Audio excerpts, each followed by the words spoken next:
Thank you for joining me on another session on Avaya Equinox, the solution set from Avaya, allowing you and your teams to improve their communication and collaboration, disregarding what device they are on or where they are. Today, I'm covering the Windows client settings. As always with the Avaya Equinox client, the usability, the look and feel is the same on each and every one of the devices. So if you're familiar on one device, well, it's also the same on any other device. Normally the settings are hidden from the user and users will not have to deal with it because the client is automatically configured, auto configuration. But in case you need to access any settings, well, this is how to do it.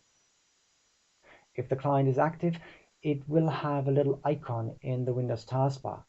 Right click on it and the menu allows you to open the settings. In any of the other windows, whether it's the login screen or the main window, you have on the upper right hand side the icon for the settings. Click on it and the settings window will appear. If the client experiences an error because you perhaps updated your password and well, for single sign-on the client uses it and you haven't updated it in the Equinox client, here a little triangle will appear. Click on it and it will take you to the relevant section in the options and settings for you to update whatever needs to be changed.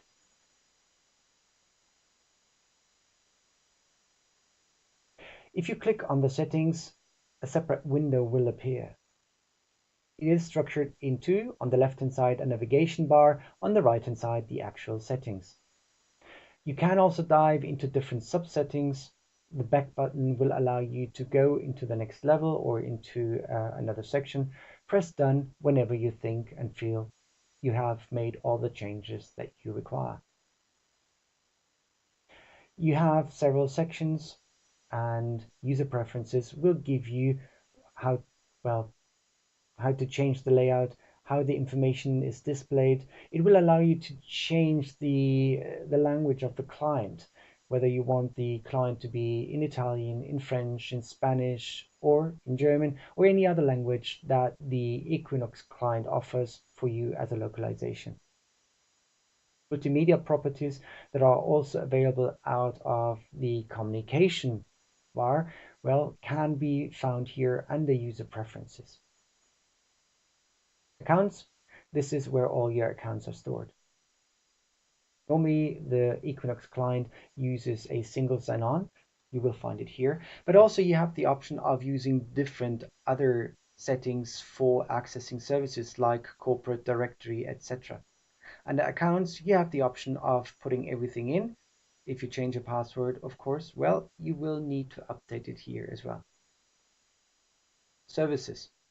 Well, this is the most technical of the settings, and if you just click on it, you only see auto configuration.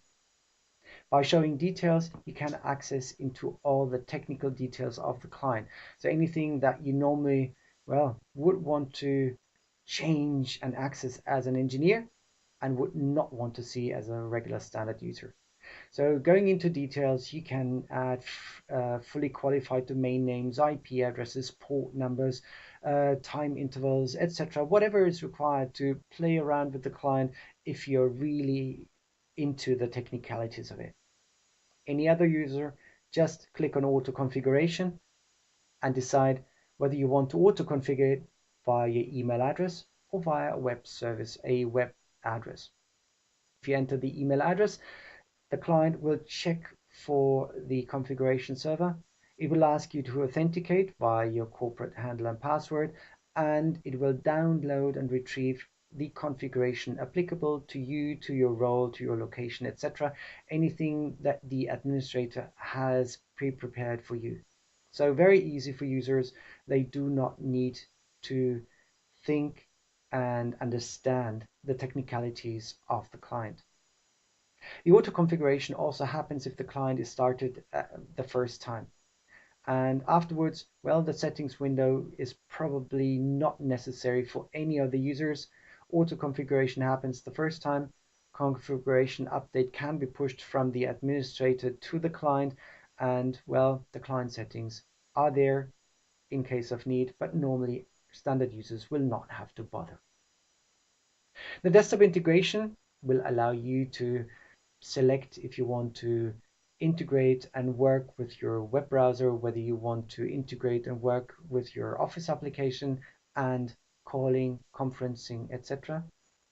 Advanced gives you access to dialing rules, certificates, video solution, and the support section goes into, of course, logging, reporting a problem, or checking for client updates.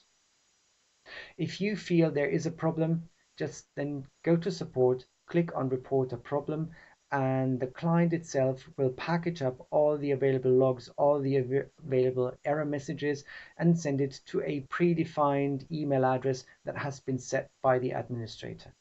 This allows you to make sure that any issues, any tickets can be opened, can be resolved, and always the appropriate information is sent, and the user doesn't have to dig into any logs, into any configuration files on the PC, on the device.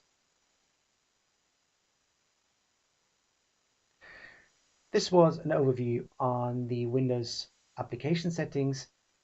As said before, normally the settings are not necessary for the client or for the standard user, as the client automatically configures as it's self-configuring, but they are there in case you need it, and they give you a bit more access to adapting and adjusting the client to your needs.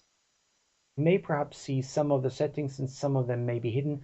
Administrators have the option of restricting the access to any of these fields and any of the sections. They may just be visible or they may be hidden altogether.